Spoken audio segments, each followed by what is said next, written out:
Hello? Hello?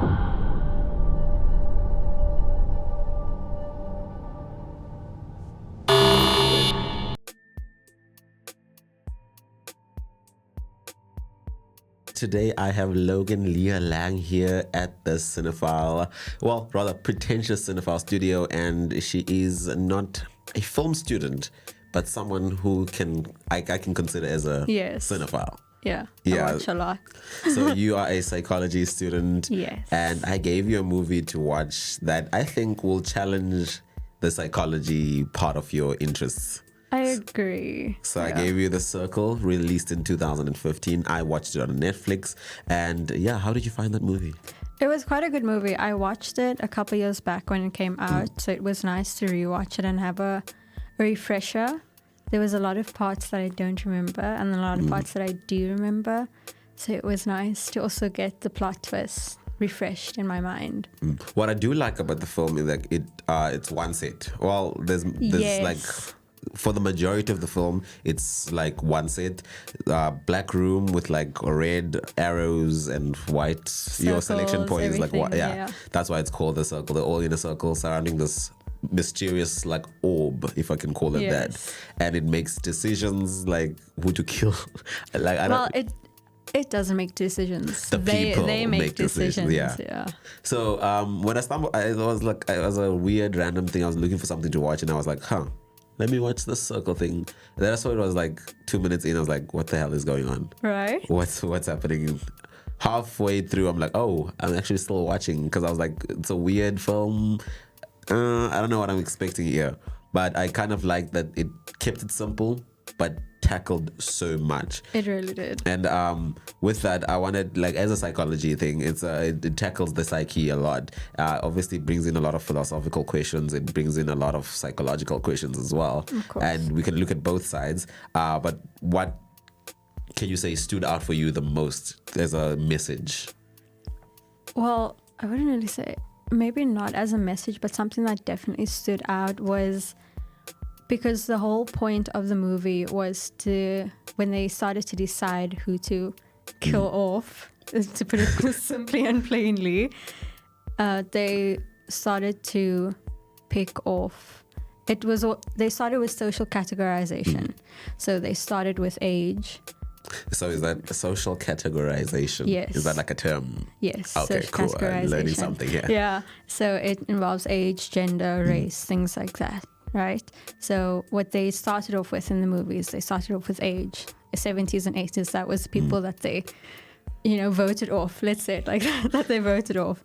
And what stood out with this social categorization is that it also brought about topics of racism because Well, before we get there, Okay. I wanna, jumping the gun, yeah. I just want to say the overall things I wanted to answer throughout this episode is basically answer three questions.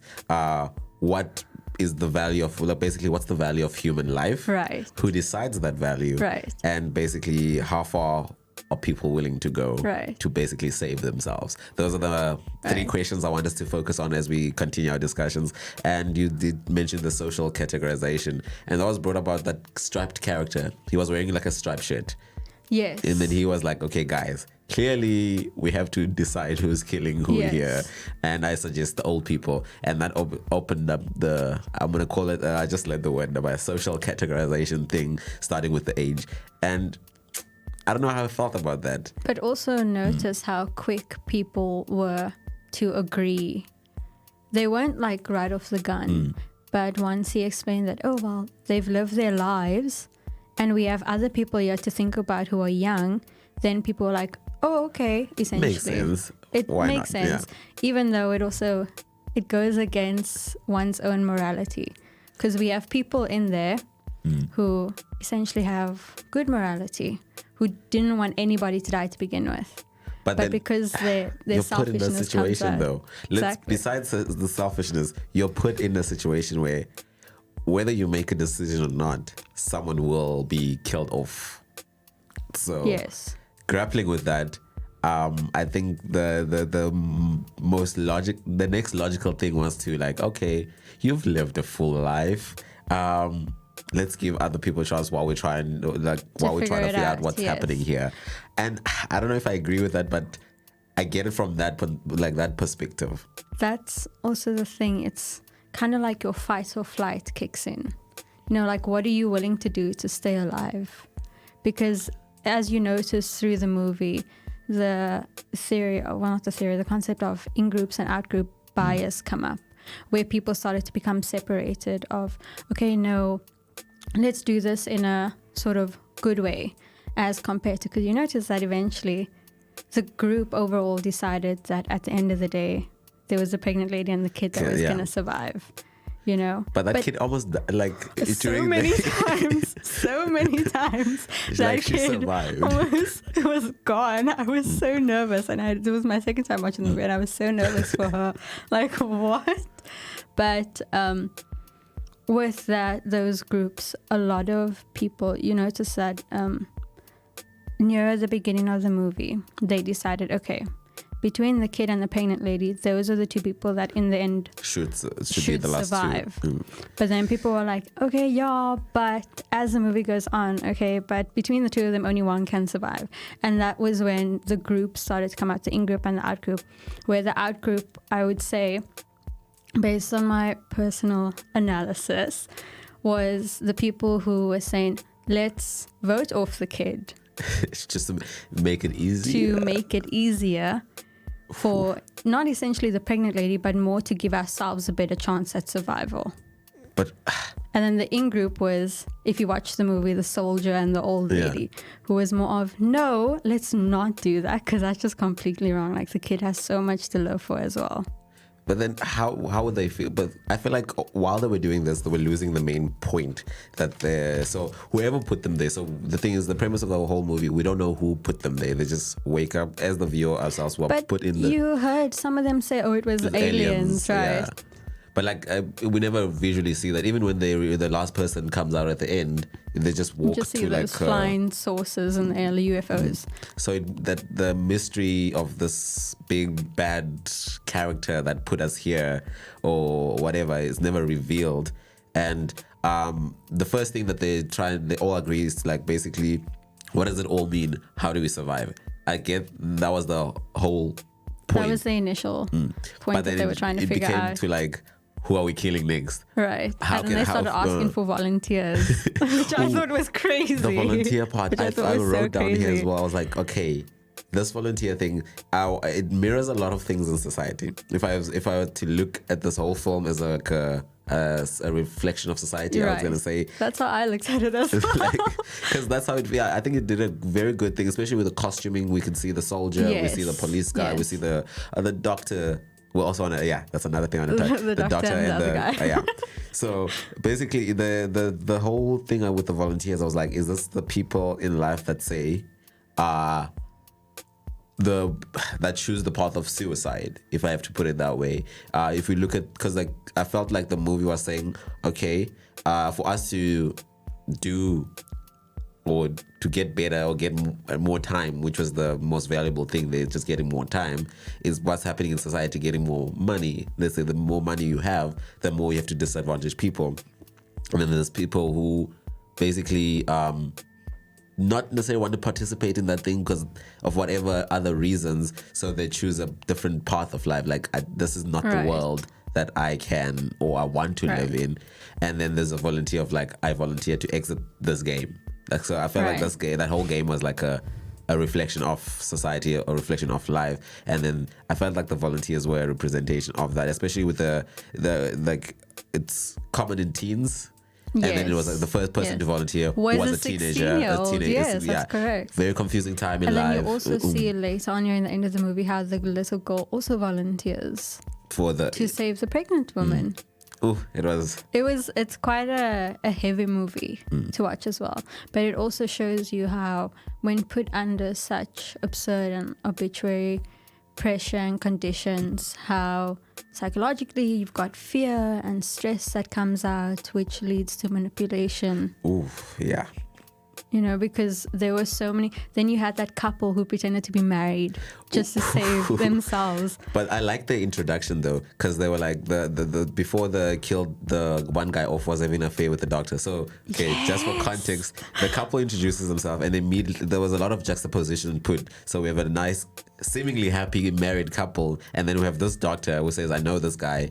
And then they lie how they know each other. One says, "Oh no, we're neighbors," and then people figure out that they were having an affair, and then immediately the guy the couple was having an affair, the guy gets killed, and only because the lady is a doctor. They got killed at the same time. Not the one that was pretending, not the white couple. No, yeah, I know. He got voted off first, and then the ones having an affair got offed at the same time. No.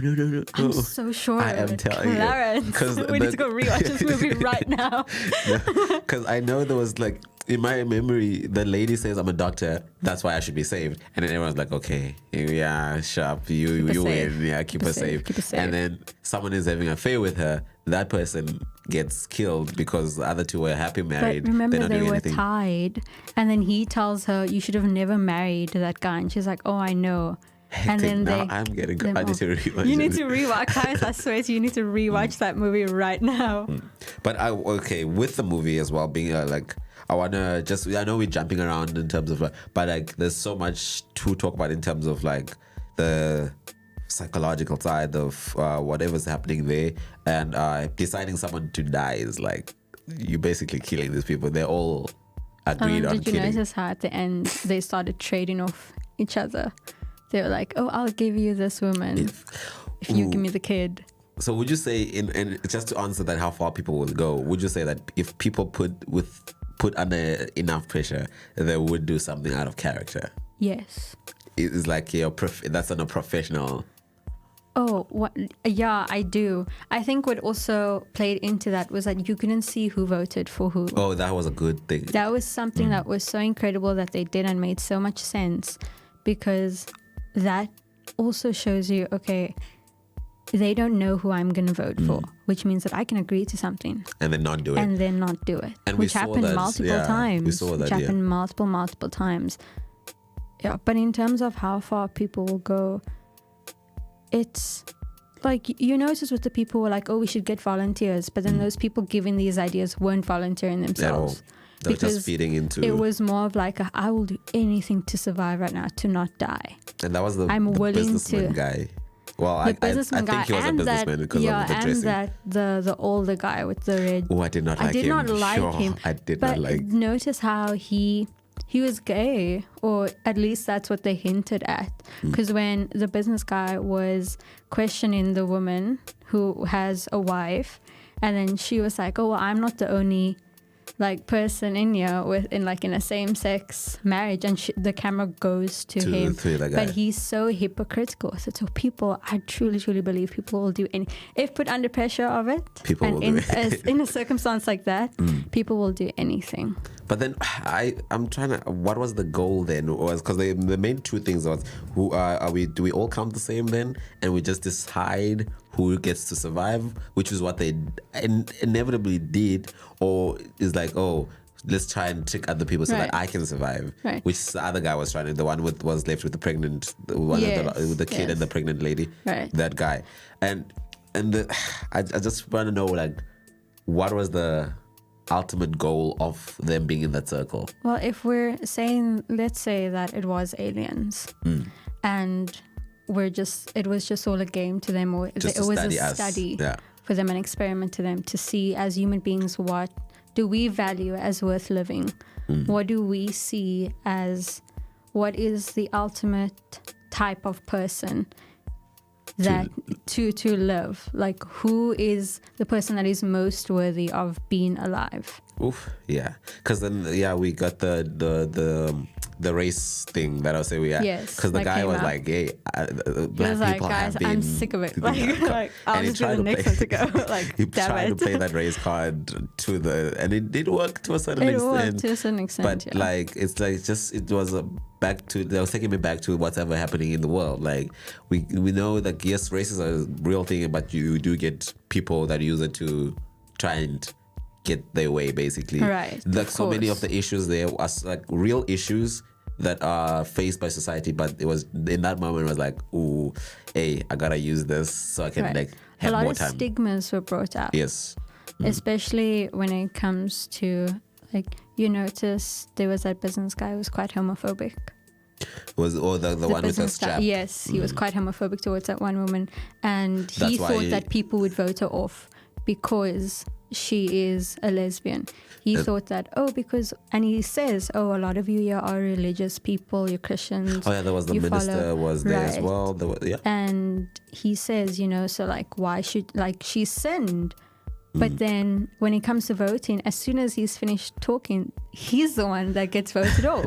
So it really goes to show that if you take away religion, if you take away racism and all of this, there are people out there who want to focus on good morale and more of niceness. Because you'll notice a lot of, like that guy who was quiet the entire time, he didn't say a single word and he survived to the end.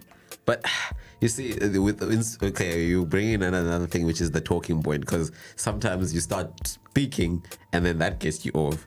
And then if you start speaking but you keep quiet, that can also get you like killed. Right. So it was like, do you stay silent now? And it worked for the guy. It worked for one guy who kept rambling on. And he even said, you guys are probably going to vote me off just because I'm sharing my opinion, but my opinion's right. And then he wasn't voted off. But then the second time around, he started to throw stigma towards the woman next to him, saying that she was a sex worker. So you basically, what I'm getting is like, as soon as like they move the focus on them to another person, that's when the focus actually is directed to themselves. So which is that the more pressure they get, the more people now start to to just go crazy and like, okay, what can I do to get myself off? Okay. And then, the next thing I want to look at is the name part. It's a small part that they brushed over, but I feel like it's so important because the name is like an identifier. You get your name called every day. And it got someone voted off. Like at first I agreed, no names. Right. And I thought that was a good thing because like the less we know, the better this whole experience can feel, because like the name will then mean like they bring like some sort of relationship to them. Also, if you're about to vote someone off to be killed, you don't have that type of connection to them. Yeah. Because of the name being an identity. So I think this was a well-written movie, if I can say, in my opinion. And I told you yesterday when I was telling you what movie to watch, I told you just focus on the last scene. And I want to now, as a closer to this, is to just come into that last before the child sacrifices herself, but the guy who is trying to manipulate the blonde, the blonde, that surfer-looking guy. Like, what is your take on that type of person in the movie as well as obviously in the society? Because they were trying to brand some type of people. So, what is your take on that? I mean, I don't listen. As I said, fight or flight kicks in. Yeah. He really didn't want to die, which is fair. That's understandable. Nobody wants to die unintentionally, especially if they can help it. So he did everything that he could in his power to survive for as long as he can. And honestly, I applaud him for that, because a lot of other people could not do that. And they were just as selfish as him. But when you bring in manipulation, when you bring in selfishness, when you start to trade off a child for your own, just to save yourself, it shows that you have bad morale. You might not necessarily be a bad person before this whole experiment happened, before you were put in this position, but your truer self came out. So I guess that's what the pressure does. Yes, exactly. It shows that how far, or how just the human condition, we are able to forget about ethical principles, we're able to forget about morals, we're able to forget just plainly about goodness in the world, just to save yourself. But then you also have to think about the after effect of, but how will I feel after this? Am I going to feel good just because I survived? I don't think at that moment they were like even considering that. They were just like, I gotta survive. Like, survival of the fittest, basically. I have to make it to the next round. But like, as a personal thing, I would be thinking about that. I think that's what some of the volunteers that were like, okay, I can't handle doing this to people. Like, so that's the good. I guess I want to say the good people. Or You the most can. It's like the in-group and the yeah. out-group bias. The good people would be the in-group, and the bad people, quote unquote, would have been the out-group, because they were more focused on themselves rather than, because eventually you realize that they stop trying to figure out what exactly is happening. They are focusing more on, okay, I could be next. I could die right now. That's why I say I feel like they lost the goal. Lost plot. Like they lost the They plot. lost the plot. And I think that could be actually a good game. Like, you know how they recreated the Squid Game thingy, Right, as like a game. I think we should recreate like a circle thingy, a circle movie game, I guess. but you need to consider ethics that come into that. I mean, of course, this whole movie is a big ethical it's a thing. Scary experience. But I'm not saying like killing people. No, No, not of course not. Like, exactly like how the Squid Games made the reality game show, right? You're not obviously being killed, quite literally. You're just being kicked out of the game. But imagine being in that room with these strangers, especially as a child. Oof. As 9 years old, like, you've just made it past your toddler years. like what? You just started big school, essentially. Big school. Big school, because that's what big school is for a 9-year-old. And to be put in that room, and it's stressful, even if it's for money or things like that. You also then you have that pressure of, I need to stay alive for money. Because almost likely they'll get people who would want or need the money. They're like, exactly. okay, I see and what you mean. you're not giving everyone an equal playing field of mentality and mindset, because a child is at a lower developmental stage than you would be. So you, essentially, as an example, would know how to manipulate and gaslight this child. Fair. Do you That is understand? actually true. Wow. Yeah. So yeah, that is basically our very summarized discussion of the circle. And at the end of these short videos, I want this to be a longer thing in the long run. Of so course. this is now my extension of an invitation. Should we be able to have the opportunity to like have a more in-depth discussion, Yes. to come back to the Cinephile or the potential Cinephile studio, and look at some other films, some other visual creative works, and debunk them, analyze them, see how they fit into our lives. So yes, is that a yes? That is a yes. Yes, that has is been a big yes. Logan and Leah Lang. We're talking What about the an enjoyable. circle.